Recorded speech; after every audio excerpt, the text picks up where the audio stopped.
সবাইকে জয় গুরু। আশা করি পরম পিতার কৃপায় সবাই ভালো আছেন। আজকের আলোচ্য বিষয় দয়াল ঠাকুর গ্রন্থ থেকে।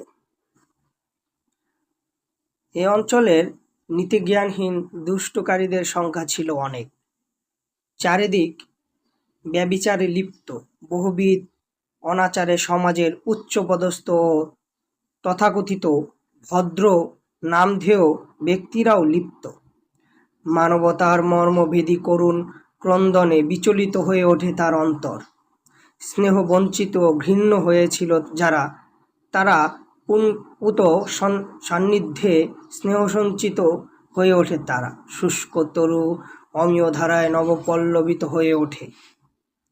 সাহারার বুকে হয় মন্দাকিনী ধারা প্রবাহিত। দেহরোগের চিকিৎসার সঙ্গে সঙ্গে তিনি মনেরোগেরও চিকিৎসা আরম্ভ করেন। অধিকাংশ রোগের কেন্দ্রই তো মন।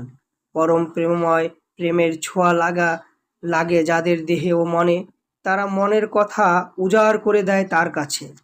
কত বিন্দু রূপান্তরিত হয় মুক্তায়, কত রত্নকর হয়ে ওঠে বাল্মীকি।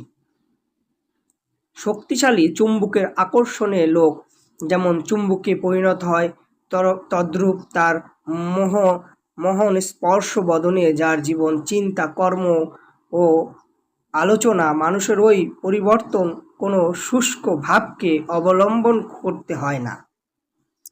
তার জন্য প্রয়োজন এক জীবন্ত আদর্শ পুরুষের। বিশ্ববিখ্যাত মনীষী নোবেল পুরস্কার জয়ী ডক্টর এলকিসেন ক্যারিকের ভাষায়, কোনো ভাবকে ভালোবাসা অসম্ভব।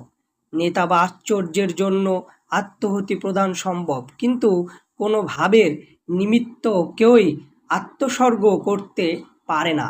মানুষ ভগবান, মানুষ ভাগবত, মানবের নির্দেশ ভিন্ন, নিজে সমস্ত সম্ভোগ নিয়োজিত করে কেবল যুক্তিপ্রসূত নীতিসূত্র ধরে চলতে পারে না, আর তার অনুসরণও করতে পারে না। আমাদের প্রয়োজন এমন ভগবানের যিনি আমাদের কথা শোনেন, স্নেহ সাহায্য করেন। আজ এই পর্যন্তই। ভুল ত্রুটি হলে ক্ষমা সুন্দর দৃষ্টিতে দেখবেন। সবাইকে জয় গুরু।